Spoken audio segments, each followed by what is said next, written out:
Hey everybody, how you doing? Well, that's good. You're listening to PHLY Flyers presented by Mortgage CS. Check out mortgagecs.com/PHLY to start your home buying process today. Company NMLS ID number 1464766. And that's all the time we I guess we'll do a post game today, as I am contractually obligated to do one. It seemed as if the Flyers were only out there today because they were contractually obligated. Oh, yeah, I'm Bill Matcher, Director of Fun and Games. That's JP Zapata. What's up, guys? Charlie O'Connor will be joining us shortly. I can't imagine there's going to be a whole lot of post-game press availability. I don't see John Tortorella sticking around long today, so we'll probably have Charlie O'Connor sooner than later after today's 6-2 ass kicking at the hands of the Boston Bruins. Honestly, I went back into my text messages. My buddy Frankie, who longtime listeners will know, is basically my collaborator for all things Flyers. I run all my shit by him, and he goes, "Why are you testing your material out on me? I thought we were friends." And I'm like, "We are. That's how I need to get my reactions." Last night at 10:59, I sent him a text when we were talking about the Flyers. I said, Okay. I expect them to bounce back after the break. I think they're exhausted. I think they're banged up. I also expect them to lose 8-1 tomorrow. So, in the Boston -7 spread that I set for the Flyers, they actually covered, only lost 6-2 today. But it was they came out right away today, the Flyers, and they looked pretty good. They looked like they had some energy. They were ready to put the last couple games behind them. But they didn't get an early lead. They weren't able to score. The shots were like 9-4 at one point. They looked okay. And I was like, yeah, they need to get a lead in this one, because they've been doing this. One thing goes wrong, and then the whole thing goes to hell real quick. And that's exactly what happened today. Pastrnak scores. No shock there. He always scores against the Flyers. And then all of a sudden it was 4-0. Yeah. It was 4-0 before the end of the first period. The game was over after 20 minutes. Yeah. It was a shame what went on out there today.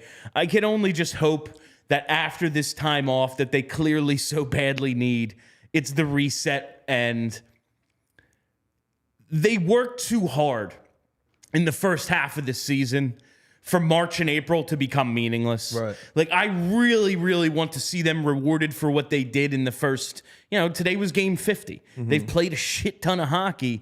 They're exhausted. They're banged up. I'm just hoping we get back to what we were seeing out of them, because, man, more games like today, that sucks. Yeah, I mean, this losing streak has definitely been rough. And like you mentioned, it's just... It hurts because of the way this team was playing early on in the season. To see it now, it is reminiscent of kind of what we've been dealing with the past couple of years during the Chuck Fletcher era.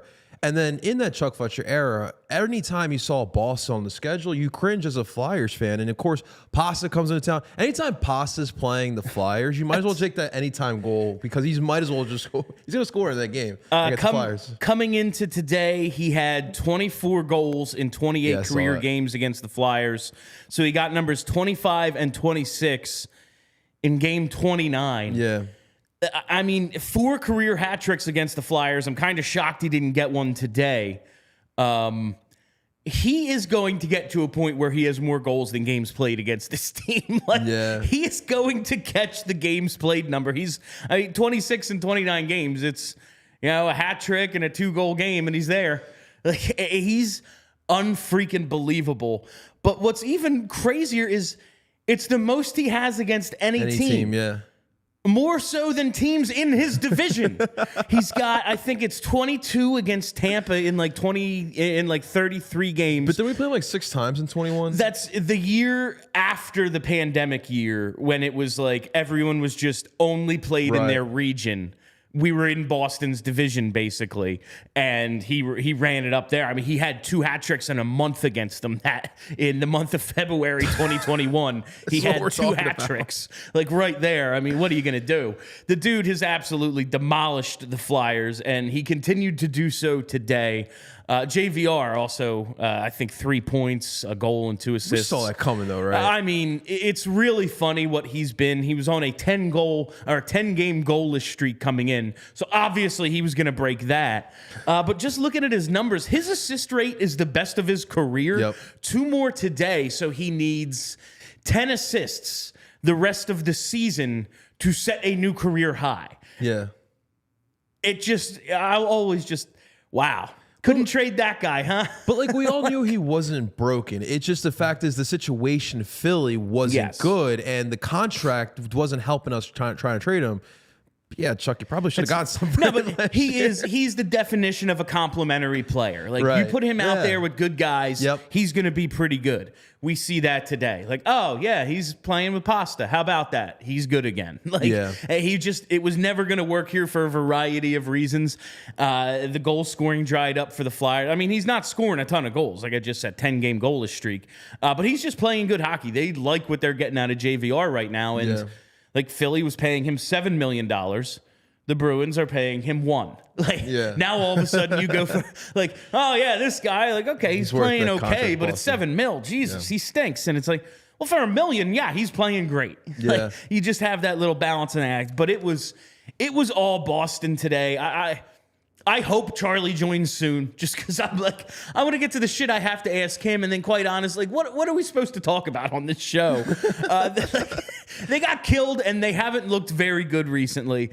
But this thing, like with Boston, it is absolutely crazy. And like, I guess I wanted to ask you here in this post game show here. So obviously, the 2010 second round series against Boston, obviously super memorable for us Flyers fans. But like ever since that moment, Boston I feel like have had the edge over us. Did we sell our souls in that series? Because look what's been going on ever since then. I mean, just the following year, like not winning is what killed. Like you don't come back from 3-0 and then not finish it off. Like that's what kills you.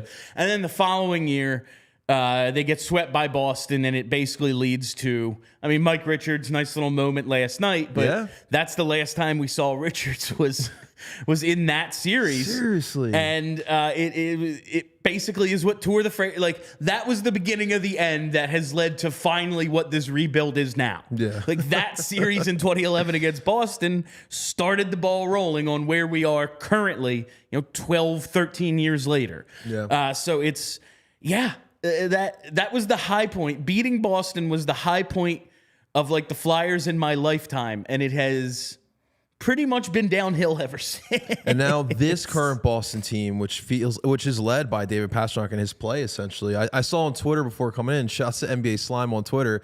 He goes on Wikipedia and says the owner of the Flyers is David Pastrnak. But like you mentioned all the numbers that he's been doing, and even like the losing streak sucks, but it does feel like a lot of the same trends are happening. You look at Colorado, you look at Tampa, some of the talent that they have.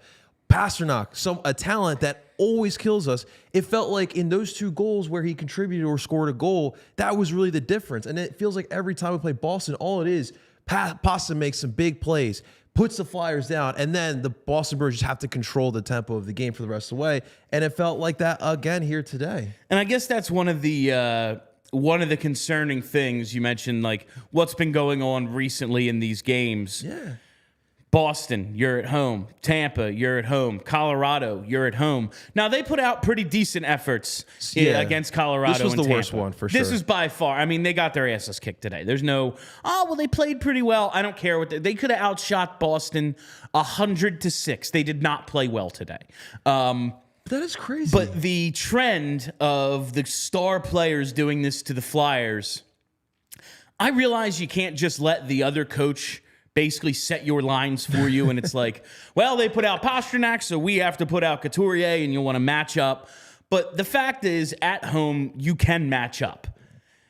And the other teams, this is not a surprise. This is not like, oh yeah, some guy on the third line just went off tonight. Nothing you can do about that. Like, you know who Nathan McKinnon is. You know who Nikita Kucherov is. You know who David Pastrnak is. You want Sean Couturier and company out there against them, and you are completely unable to slow these guys down. Yep. That is a bit of a concerning trend, just in that Sean Couturier ain't going nowhere. Like, he is here, and we need him to be Selke level guy. He is never going to be a superstar, but he's made a career of shutting down superstars or dramatically slowing down superstars. And we saw it earlier in the season. He was making plays against Connor McDavid, making plays against Vancouver, making plays against Vegas, where it was like, he's back. Yeah. Coots is back. And I'm not putting this on Couturier. Like, that's not, I'm just saying it's a concerning trend in this losing streak that projecting forward, if it continues, does not bode well for how they're going to build the team when they're great again, when they're planning on being legit contenders again. Couturier is going to be a part of it, and he's going to be a part of it at almost $8 million a year. He needs the entire situation, the team defensive. I mean, he could have had his guy every time on these. I'm not watching the film, and quite honestly, after the first period, I was barely watching the game. You know, It was tough. I was kind of just scrolling Twitter, seeing what everyone else was talking about, so I knew what the hell I was going to talk about on this show. But like, it's just one of those. Man, at home, you need to be able to slow those dudes down a little, and they've done the opposite of that during this losing streak. I want to bring up a point Charlie mentioned in the last post-game show, because it does seem like a lot of the guys are banged up, and it's like the only thing that we can think of because of the way these guys have been playing as of late. It does feel like gas kind of does wear off at the end there. But Coots is a guy who's coming off some serious injuries here. And one does have to wonder. And he's missed some time. Yeah, because we're not there every day. So one does have to wonder, is the body holding up properly for him to play the way he wants to? Because we know he wants to. He's putting in the effort out there. But sometimes, you know, Father Time is always undefeated here. So we'll see. We have to wait to see what this team does look like after the break. But you're right. But when you're talking about this losing streak here, you're looking at guys like Coots, guys like TK, like the main leaders of this team and how they're producing. I mean, Tippett was a big blow. For sure. Tippett is also, like, he's never going to be Nathan McKinnon. Like, we're not talking about the best player in the league here. Like, yeah, if the Oilers lose McDavid, it's okay, they're probably not going to be as good. Owen Tippett has been a great spark plug for this team, and he was hot when he got hurt, and that sucks for them. Yeah. If it's like, oh, well, we lost Owen Tippett and now we're bad. Yeah. It's like, well, that's concerning. But I am withholding judgment until they get back. Yeah. I want to see what happens when they, you see Travis Konechny out there. Now, Travis Konechny is always a shit disturber, but he just, he's going from annoying to pissed off right now. Right. He just looks like a guy who's like, and you know what? My knee hurts. I'm just going to trip this dude. Yeah. I'm just going to slash this dude like he did today. He's frustrated. And TK, Couturier, they're the ones. It's nice when the young guys contribute. Tyson Foerster, 2 goals today. Way to go. He's looked pretty good recently. Yeah, when Owen Tippett's doing it, that's awesome. When you get, the efforts out of Bobby Brink, when you see the young defensemen, York and Drysdale doing stuff, that's cool. When you're in a slump like this, it has to be Coots and TK and Sanheim as well. The veterans on this team, the guys making the most money, they look... Hopefully, it's just they're banged up. Yeah. Hopefully, it's 8 days off and we'll be okay. That's because... they're the ones that I see kind of dragging right now the most. Yeah. And listen, it's game 50. They have played a ton of hockey. After today, they will have played the most games in the league. No one will have played more than them going into this break. That's going to wear on you. It's for a team that's whole thing is, we block shots, we work our asses off. Eventually the tank's empty. Yeah. And if a couple of guys, if it's just it's a sprained ankle, it's no big deal, it's going to wear you down. It hurts. Being in pain takes energy away from you. So hopefully this break is just exactly what they need right now. I'm just going to bring up a quick point. I want to make a reference to our Philadelphia Union. For all my Flyer Union fans, you understand this as well. The Union, if they're missing a piece from the starting 11, they don't play the same style of soccer. With this Flyers team currently, I do feel like, and we're seeing it, You're missing a key piece in Owen Tippett, especially on offense. That means it's more pressure for other guys. This team has played really well as a team. They've been feeding off of each other. And if all those guys are not there, you can kind of see what's been going on. They're fighting their ass off, but sometimes when you got a more talented team like the Boston Bruins, these things can happen. But we shouldn't be losing 6-2 either. No, that's if you're the team that's like turns every game into a rock fight and you're going to play our way, like you shouldn't be giving up 4 goals in 2 minutes. Like there's something else going on here, and that's talking about the concerning trends. Like it's starting to look like years past. Yeah. And I'm willing to just say they're exhausted and banged up for now. It's if they get the 8 days off and then come out of the break and it looks the same, then it's like, damn, they kind of just wasted their time with all those wins in the first half of the season because now we're going to be picking 12th and not make the playoffs. Like, okay, so we have the worst case scenario. Everything fell apart. The team's nowhere near as good as we thought, and we're not going to be picking in the top 10, or like let alone the top 5.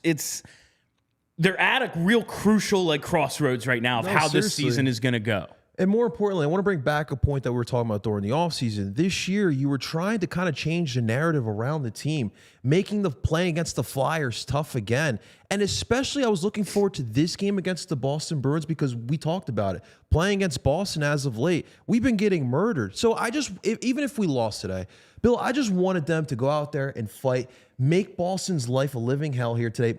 Be physical, be out physical the Boston Bruins. And unfortunately, none of that happened here. And in Boston, again, next time they play Philly, they're going to be like, oh, the Flyers, we got this. No, it's, and they said it on the broadcast, like, it's points night. It's everyone get your cookies tonight, man. Like, that can't everyone's happen, padding their stats in a game like this. It's, I made myself a couple $100 extra grand because, like, I'm going to end the season with 65 points instead of 60, you know? Like, it's just, that's what it is right now. I don't expect it to continue, but it's a worry of mine. I think it's definitely possible. Let's take a quick second and tell you about Bagels and Company. Brooklyn-style bagels made right here with Philly love.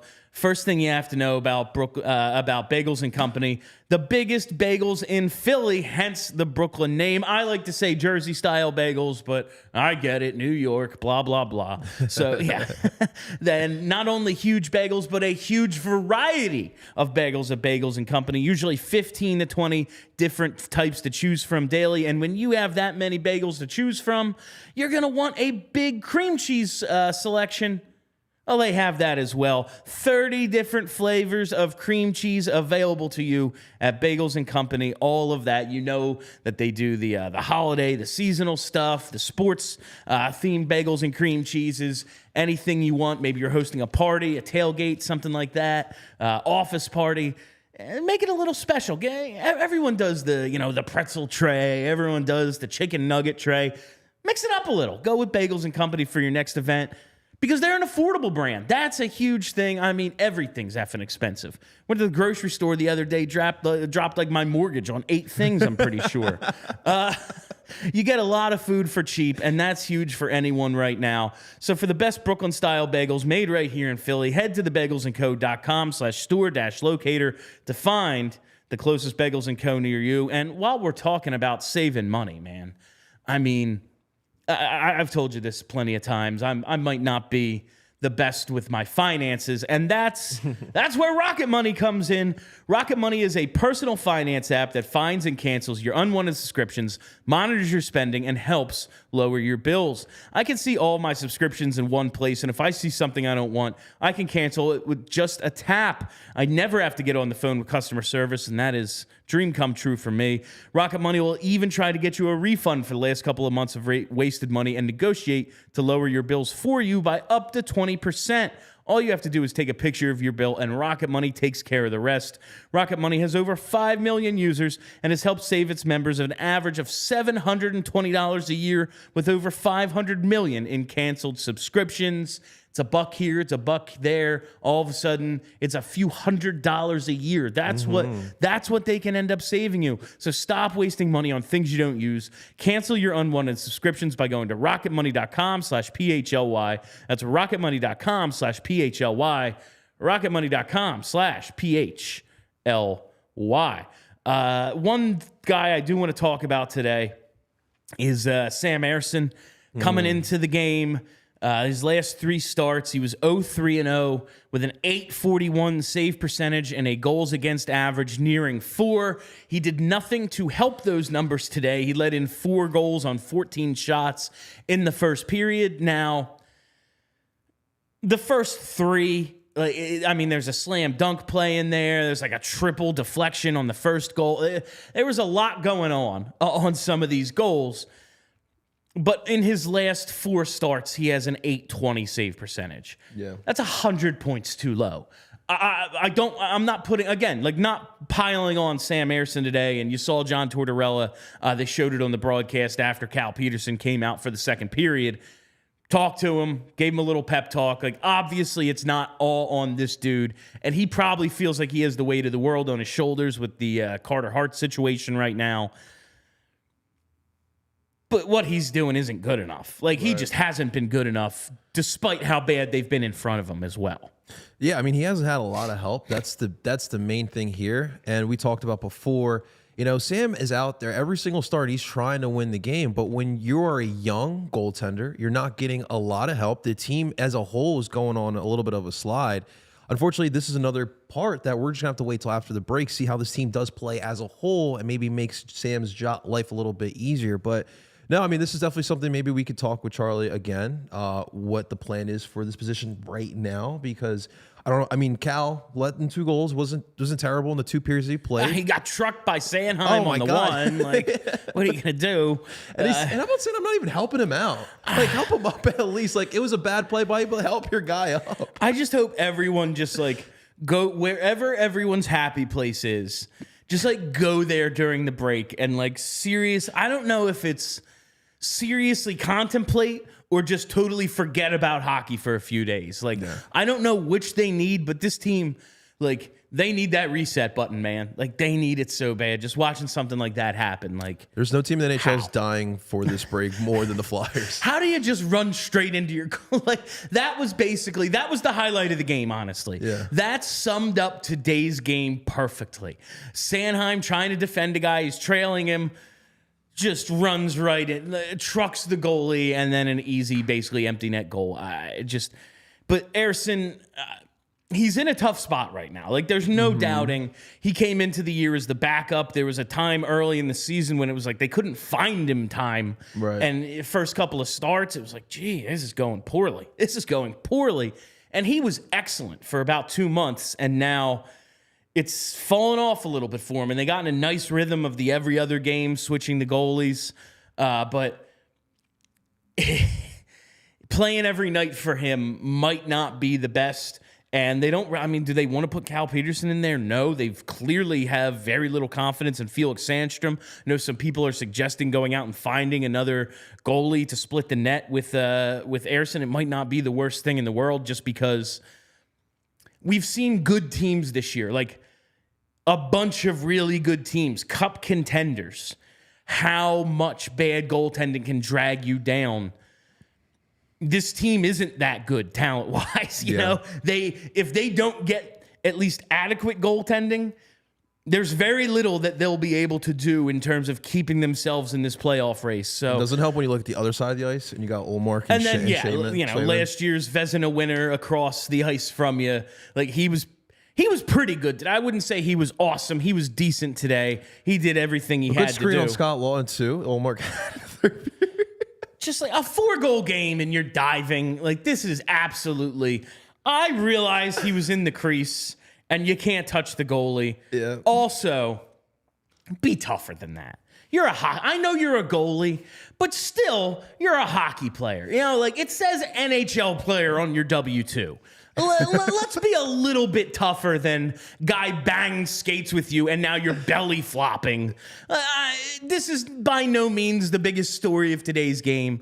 But, bro, be a fraction tougher than drawing that penalty up 4-1 today. I'm the soccer guy. Even I hated that. So. Listen, Scott Laughton, he's had his head up his ass the last few games.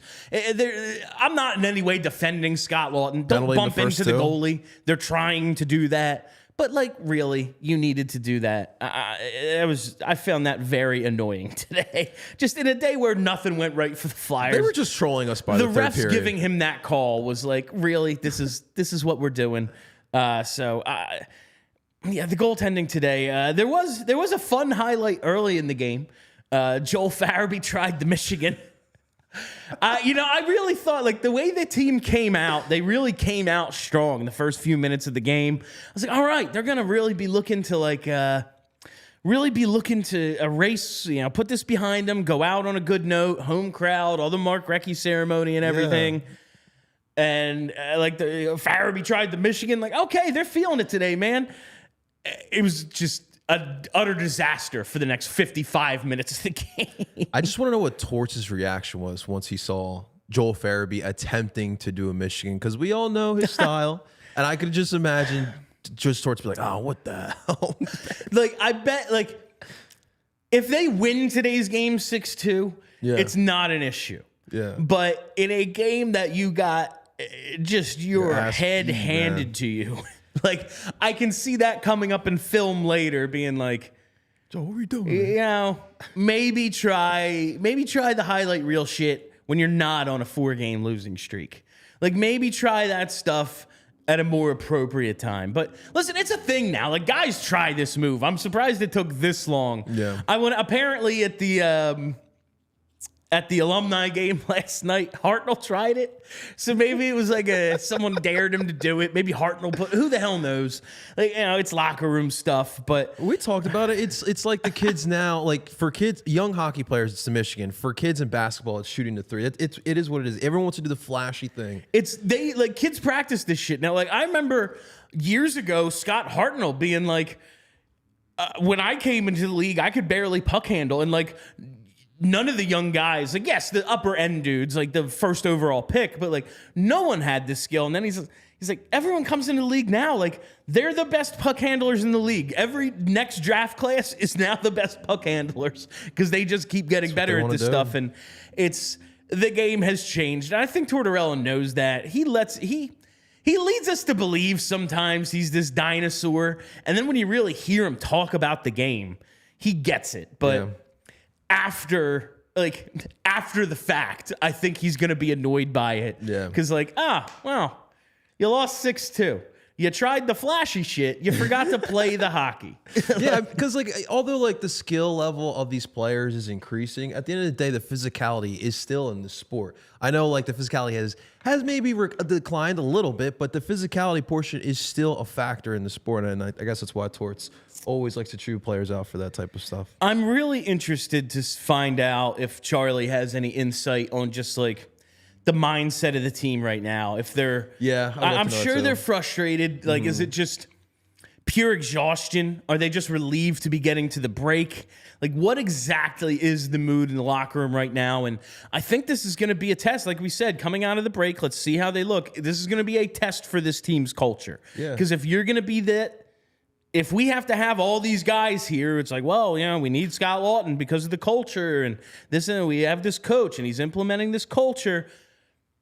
A team with this kind of culture doesn't go on prolonged losing streaks. That's you can put a stop to it and put together one effort that gets you out of something.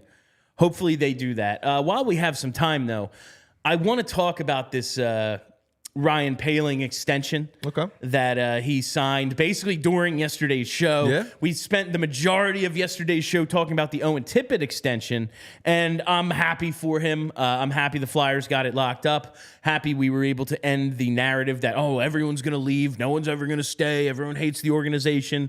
No, it's just Cutter Gauthier didn't want to be here. That's on him. Yeah. It's Owen Tippett, who has played only for John Tortorella in his tenure as the Flyers, as a Flyer, he just signed an 8-year contract. Yeah. And if he gets hot, and that's the thing, he was hot when he got hurt. It doesn't seem like it's that serious. If he comes back and all of a sudden is looking more consistently like a 40-goal guy, the Flyers save themselves some money right away. Yeah. But at the very least, they're paying him a fair amount.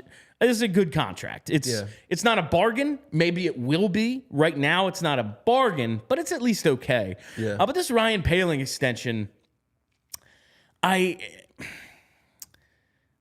fine. Like, we made the point yesterday with cap space, especially over the next couple of years, before Michkov gets here, really, it doesn't matter. Like, they're not going to go out on any sort of spending spree. It's not as, like, I want them to try to give $14 million to Elias Pettersson. I seriously doubt they're going to do that.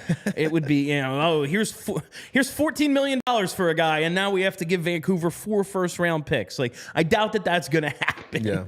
Yeah. So like the cap space doesn't really matter. If you have to overpay by $500,000 or something for a guy, it's not the end of the world. 2 years, $1.9 million for Ryan Poehling, though, seems like a little bit much. And that was when we didn't know the terms yesterday, and it was like, hopefully they just see him as a fourth liner. Like, hopefully they know what he is. Yeah. Giving him basically $2 million, I feel like they're hoping there's something else there. And while he's not old, I think he's old enough to know that he is what he is. Yeah, no, and I know like the tanking crowd may not like this extension, but I look at it as a bigger picture. We talk about accountability and how this team is trying to instill that within this locker room. He has been he's been playing really well, and so why not pay off someone who's been playing really well? You're putting some more trust in the Poehling. You got 2 years here to see what more he has. Maybe he could be part of that future. We found one of our centers here, so I think in general, I really did like this move. And you got to pay off the guys who've been working their ass off, and I think Poehling deserved it. Yeah, no, that was something I think that came up during Briere's during the broadcast when they talked to Danny Briere. We'll talk about that in a minute, because now joining us, is Philadelphia's #1 hockey beat reporter. It is Charlie O'Connor. Charlie, what's the best album you've listened to in the last couple weeks?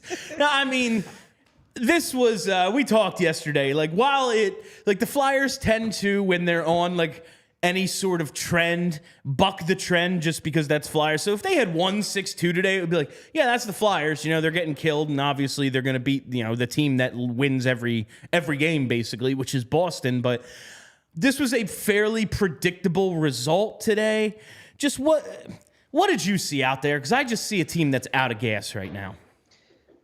What I saw really was a team that actually started out this game really strong. I thought they were energetic. I thought they had jump. I thought they were playing exactly the way they wanted to play. And then I saw a team that once Boston scored that first goal, and once the Flyers realized that all the hard work they had put in over the first, 10, 15 minutes of the game was for nothing, I saw that little light bulb in their heads of, oh, here we go again. And it just seems like over this last week or so, they are starting to get it in their heads that bad things are going to happen. It's the mentality that they lost for most of the first half of this year. But it's a mentality that has dogged this team for years, where they let one goal turn into 3. They let things snowball. And they've done a really good job this year for the most part of avoiding that. But today, I saw a team that I think is, right now, they're just letting the frustration get to them, and there's a little bit of woe is me in that room right now, which is why I do think this is, and I basically asked this to Travis Sanheim in the locker room after the game, I think this is the perfect time for this break. And look, I think they're banged up. I think they're tired. The schedule's been tough, but I think a lot of this is mental, and a lot of this boils down to the fact that, you look at the Tampa game, the Colorado game, like they probably, especially the Colorado game, like they outplayed the Avalanche in that game. They did not probably deserve to lose 3-0 to the Detroit Red Wings. The 2 goals are just weird bounces. They've had a lot of bounces over this last week go against them, and I just feel like this game was the culmination of that, in the sense that it's happened enough over these last few games that the Flyers are starting to expect bad things to happen when one bad thing happens. And to me, that was the story of this game, where the Flyers team from early December, and even the Flyers team from a couple weeks ago, probably just has that first goal get scored against them, and they're like, oh, well, we'll score the next one, no big deal. Whereas where their heads are at right now is, oh, no, here we go again, and that's how one goal turns into 4. I think that's what happened here. there's no real way for you to know because like they don't, is this this is a concerning trend, the snowball effect happening to this team, because as we've spent years documenting, like you just said, like one goal will turn into 3 because they're like, oh fuck, here we go. That happens to this team, and it was one of those things that was a serious, like it was very obvious they weren't letting that happen to them. Do you think this is this reversion to that, I guess? Is this because of physical and mental exhaustion right now? Or is it like a concerning trend because they are who they are and they're realizing it again? Yeah, I don't really buy that. I guess we'll see over the final 30 games of the year. If they completely collapse, then maybe they are closer to the bad Flyers than we thought they were. But I just think it's the culmination of a lot of things. I think it's the schedule. I think it's the travel. I think it's the fact that they've lost some key players like Owen Tippett. They have other key players like Konechny and Couture, who I'm pretty sure are playing banged up. And I'm going to mention the elephant in the room. Like, Carter Hart is going through this thing right now where, this has got to be a tough situation for these guys. Like, they're friends with this guy, and now, while we don't know for sure why he's taken leave of absence, I think there is a general assumption that it probably has something to do with the Hockey Canada scandal. And that's got to be tough for these guys. And I'm not saying that, it's certainly much, much tougher for the victim, obviously. But, this is a weird situation, I'm sure, for the Flyers players, in that they are friends with this guy who now very well in the next couple of weeks might be charged with a terrible crime. And this is a room that I think it's a very tight room. It's a very close room. And they have overachieved in some ways because of how tight the room is. And now you kind of just have a bomb thrown in this room. And I think that probably plays into it, is that it was jarring. Like, no one was going to admit it, but I'm sure it's been jolting. And again, it's another reason why I think that having a week away from it all, where they could just kind of clear their heads, is probably exactly what the doctor ordered for this team right now. Hey, Charlie, JP over here. Real quick, I just want to talk about Sam Ersson. I'm not sure if Torts mentioned it in the presser as well after, but 4 goals on 14 shots, gets pulled before the second period. Was that just for his confidence, or was there something else as well? Well, I don't think it was for his confidence. I think Tortorella believes that Ersson is a very confident goalie. I do think that it wasn't a statement against Ersson. Okay. The television cameras picked up the two of them having a conversation at the tunnel. You couldn't obviously hear. I'm not a lip reader. It certainly seemed like that was Tortorella kind of just getting you out of here to try to spark something from the players. And also, I don't want you to have 9 goals on your resume by the end of this game, because the guys just don't have it. And then after the game today, Tortorella essentially said, don't pin this on Sam. This game isn't on Sam. So I do not think this was a case of Tortorella being frustrated with Ersson. And look, aside from being a person who just reflexively blames the goalie for every single goal because they think the goalie should be Superman, like, the vast majority of the goals that were scored against Sam Ersson today were not really Sam Ersson's fault. Like, oh, you're going to pin a wide open backdoor Charlie McAvoy on him? Like, that's not Ersson's fault. There was one that was a weird friggin' bounce. Like, these are not the kinds of goals that, unless you are just someone who believes the goalie should stop everything and anything else is an excuse, this was not Ersson's fault. And I think John Tortorella fully knows that. I think, truthfully, what it boils down to, and very few people probably want to hear the way hockey goes, Sam Ersson since November 3rd was on an incredible heater. And was he playing really well? He absolutely was. I am not diminishing the way he was playing. Was he probably also getting a lot of bounces in his favor too? Yeah, probably. Like, that's how you hold a .930 save percentage for 2.5 months. I think what's happened over these last few games is that I don't think he's been playing terribly. His game has probably slipped a bit, but I don't think he's been playing terribly. It's just that he's no longer getting any of the bounces. And now the bounces are going against him. And I think the team realizes that. I think the coach realizes that. And I hope a lot of fans realize that this isn't like, oh my God, Sam Ersson is turning back into a pumpkin. Like, this is hockey. I'm not watching Sam Ersson and seeing a goalie who's been terrible. I'm seeing a goalie who, we talk about how shooters can be snake bit. I'm seeing a goalie that's a little snake bit right now. Yeah, that's Sam Ersson. Listen, he played 18 games. I think it's like 17 starts in there. Like you said, .930 save percentage from what was it, November 3rd to January 20th. The last 4 starts, he has an .820 save percentage.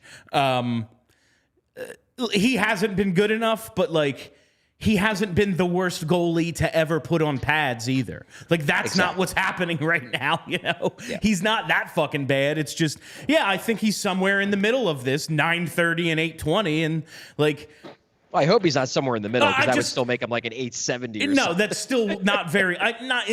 God damn it, Charlie, you and your freaking math. I just mean, like, he probably didn't deserve to be at 930, and now it's leveling out a little bit, and that's just what happens. But he does need to be maybe a little better, but it's really hard to pin this on him when like that Danton Heinen goal, that's a triple deflection. You know, like, what's he supposed to do? He's got 2 arms, not 6. So I want to talk, Charlie, because, like, what the hell are we supposed to say about this game? I guess, was there any mention of Joel Farabee trying the Michigan, or it's like not today because it was a horrible day?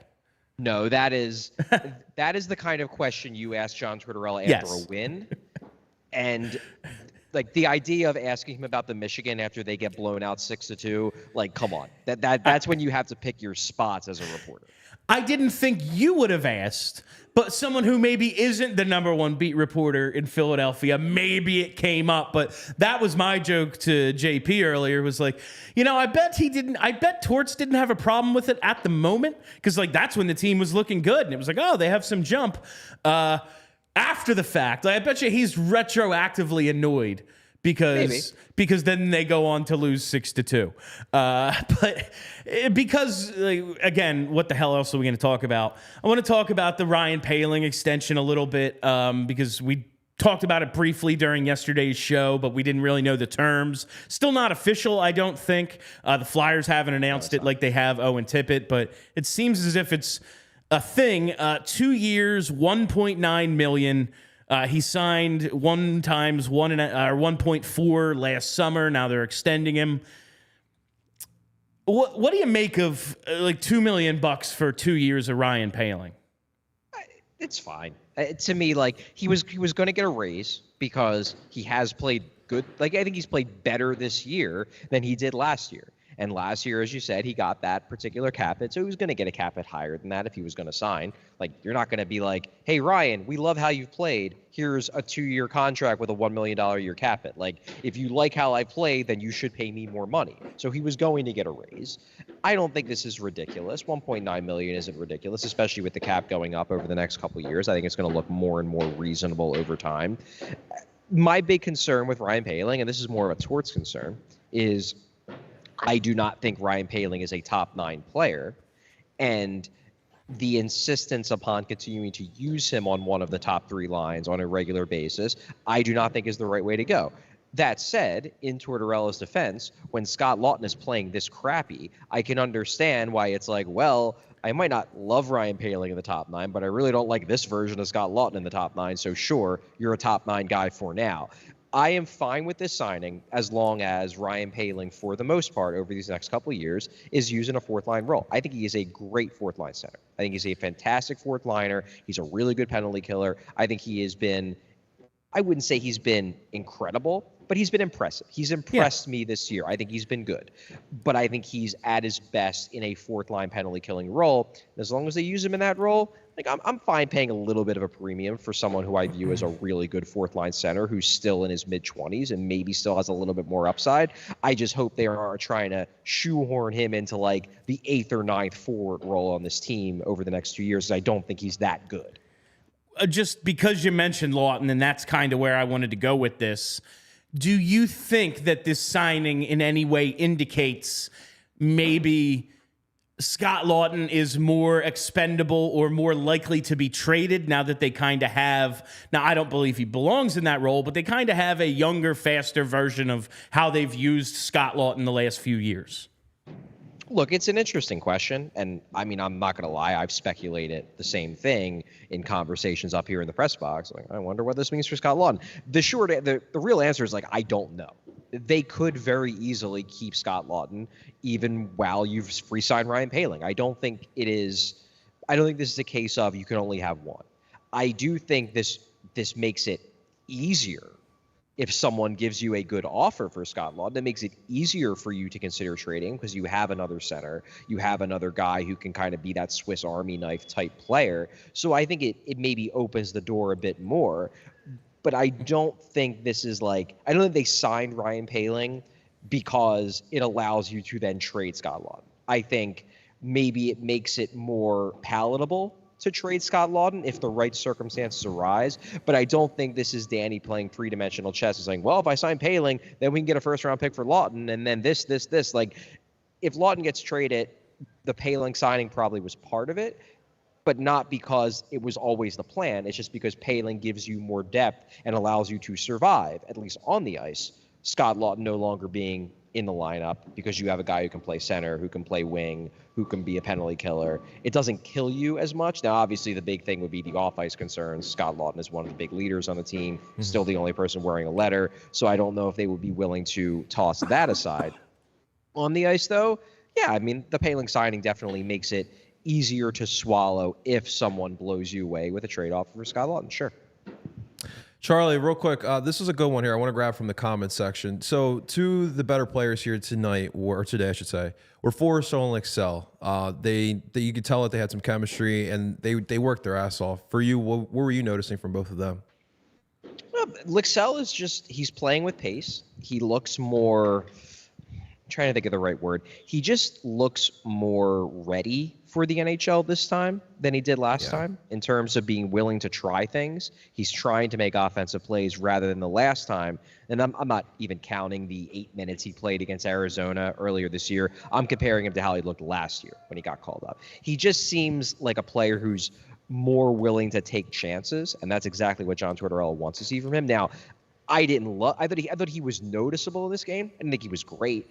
And just being willing to take chances isn't enough. I know he picked up an assist today, but if he's going to stick at the NHL level, he's going to need to score. Not, a point per game guy, but he's going to need to score at least a third liner. And so far he hasn't shown that. But at the very least, putting yourself in the position to score makes it more possible that you could actually score enough to stick at the NHL level. So I'm happy he's taking a step. It's not nearly enough, but I'm happy he's taking a step. And we'll see if he stays in the lineup once Owen Tippett comes back after the break. I'm curious if they're just going to send him back, if this was his audition, or if they're going to keep him up and keep giving him a look. I guess we'll find out if and when Owen Tippett comes back.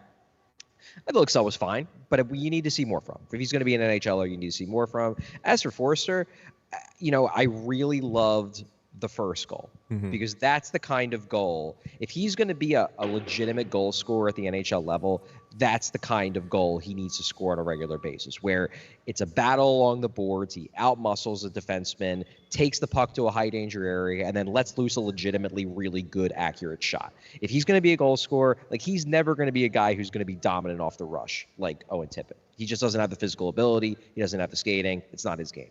If he's going to be a goal scorer, he's going to have to score a lot of goals from around the net, rebounds, close-in shots, things like that. And he's going to need to have to create shots off of, this wasn't even really a cycle, but it was not a fast-paced play. This was a win a battle, take the puck to a dangerous area, showcase the shot. That's his formula for being a 25, 30, 35 goal scorer at the NHL level. And it was exciting to see it because so much of this year with Foerster, we've been talking about, he's got the tools, he should be able to score, but we're not seeing it. This was only one game. It was only one play. But we did see why the Flyers think he will ultimately be a goal scorer at the NHL level, and that was exciting. I was definitely happy to see, we talked a couple of shows ago, he's been trying a little bit more. It looks like his confidence might be building a bit.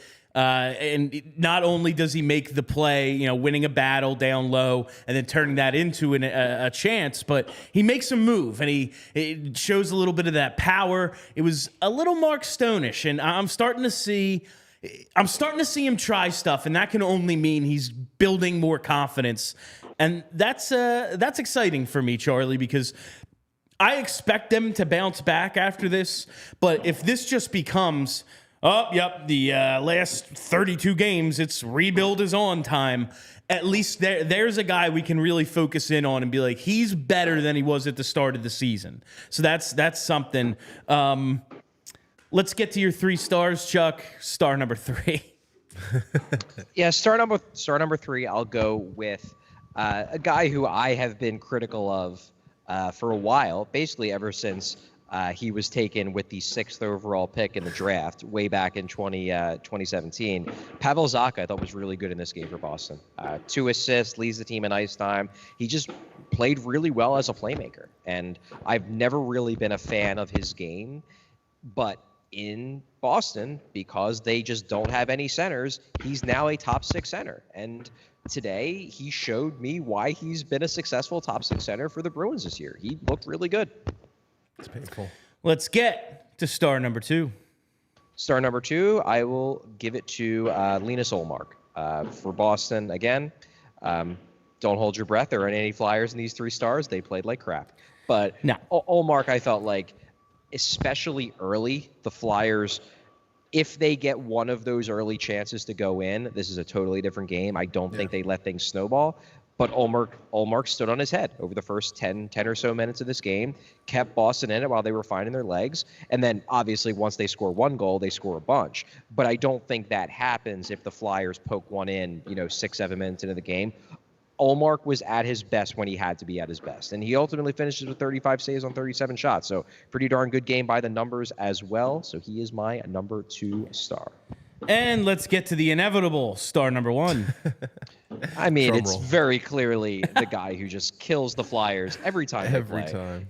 It's David Pastrnak. I believe he's now at 26 goals in 29 games against the 26 Flyers. and which is 29, yep. absolutely bonkers.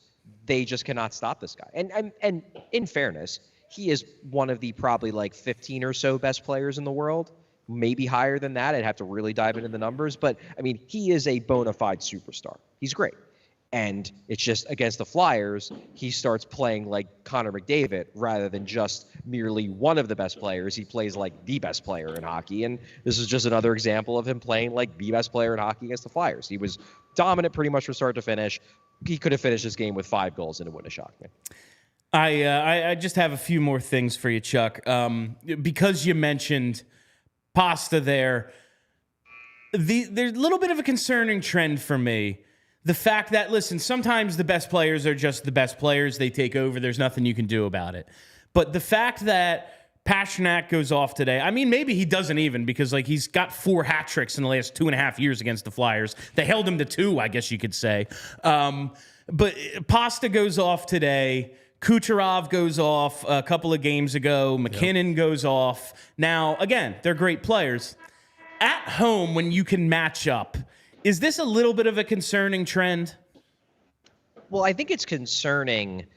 Like, I don't think it's concerning from a coaching standpoint. What's concerning to me is, like, to me, the biggest reason why these star players are playing so well over this last stretch against the Flyers is because Sean Couture isn't playing his best hockey.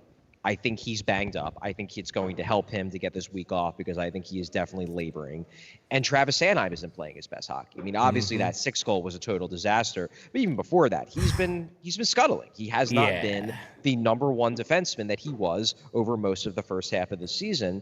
And when your 1C, who is the guy you send out against the best players, is struggling, and your 1D, who is also the guy you send out against the team's best players, is struggling, you're probably going to give up a lot of goals to the team's best players when the guys who you entrust with shutting down those players are both in a rut. And I think they're both in a rut. Konechny's in a rut.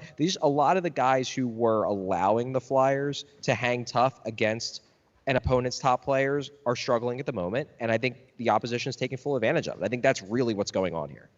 Charlie, real quick, have you ever seen a player dominate the Flyers the way Pastrnak has over these past couple of years?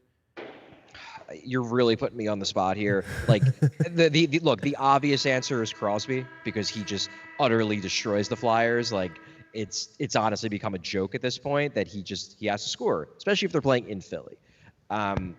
But yeah, I mean, Pastrnak is the difference between Crosby and Pastrnak at the moment is that while Crosby is still very, very good, he is not in the heart of his prime the same way that Pastrnak very clearly still is.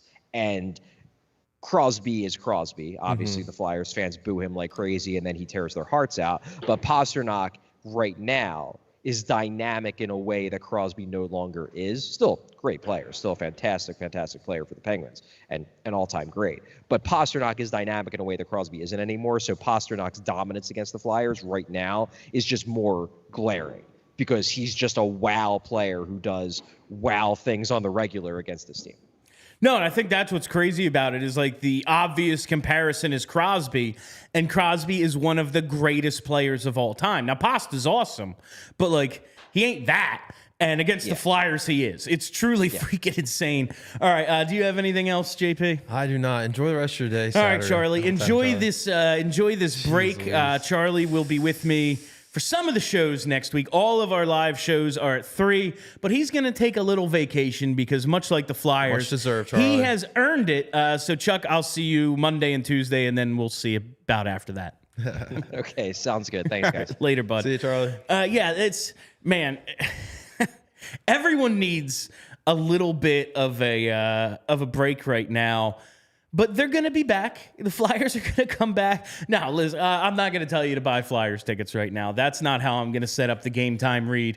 Look ahead to other things. You have Joel Embiid putting on a freaking show every single night. I'm sure there's going to be things going on at the Wells Fargo Center while the Flyers are off that maybe you're interested in. Check out some concerts. Summer concert lineups starting to come together. Lots of things to look forward to. If you want to check out some live events, the best way to do it, it's with Game Time. Buying tickets to your favorite events shouldn't be stressful. Game Time is the fast and easy way to buy tickets for all the sports, music, comedy, and theater near you. With killer deals on last-minute tickets and their best price guarantee, you can stop stressing over the tickets and start getting hyped for the fun you'll have. Game Time is the place for last-minute ticket deals. Forget planning months in advance. Game Time has deals on tickets right up to the day of the event.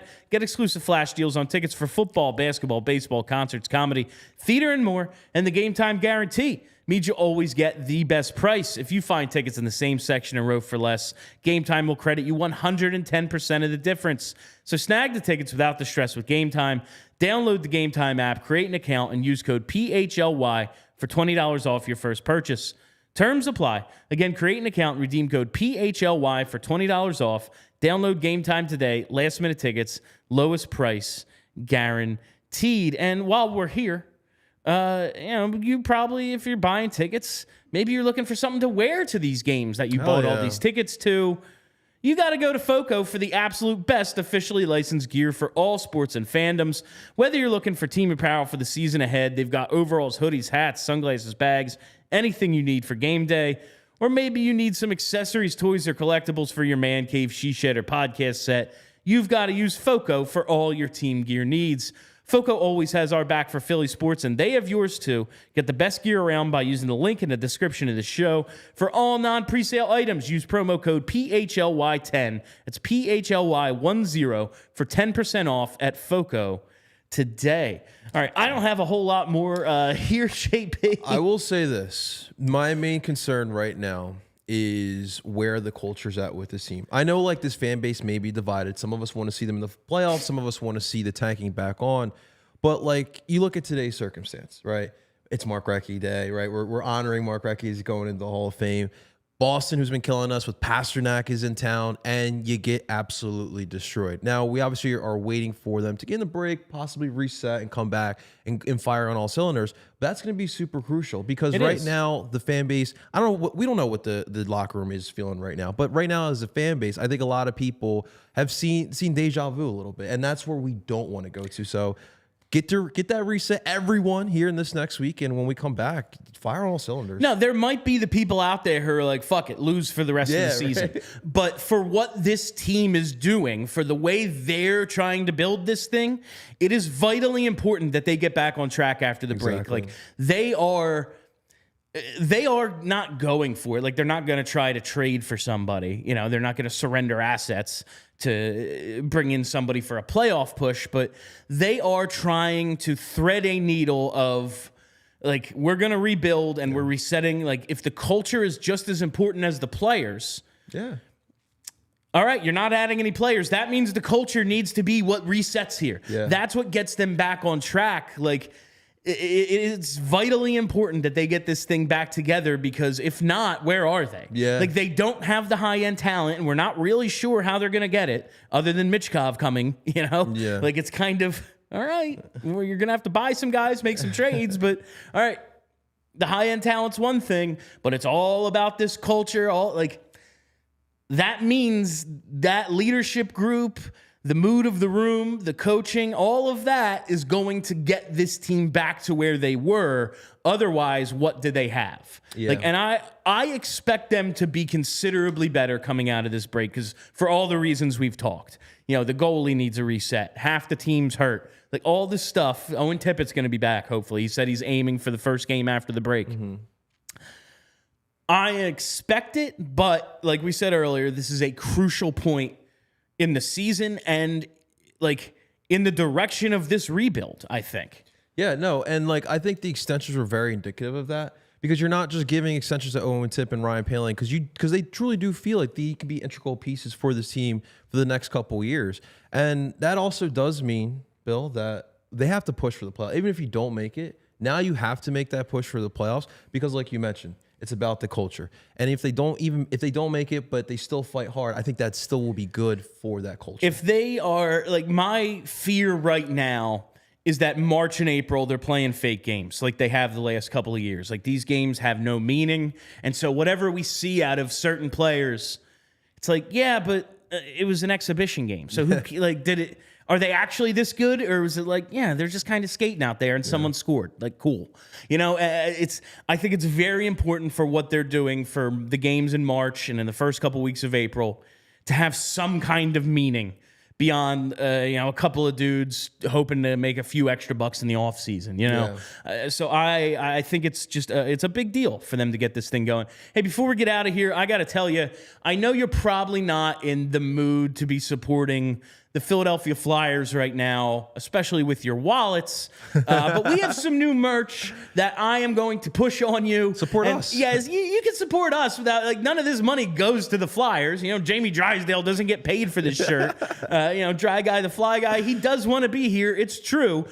We have this new design. Obviously, the Mad Russian stuff is still available, and we have this really cool. I'm calling that Charlie O'Connor. Honestly, now that's Charlie's Charlie. a hockey player. That's Charlie as in beer league. If I don't think Charlie plays, but I like this cartoon shirt. It reminds me of the old cartoon Legion of Doom shirts. We have a few new designs.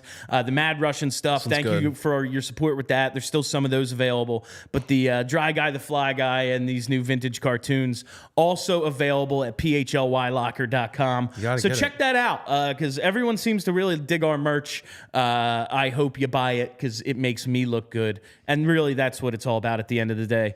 All right. Buy that merch, guys. Yes, this has been PHLY Flyers presented by Mortgage CS. Check out mortgagecs.com/PHLY to start your home buying process today. Company NMLS ID number 1464766.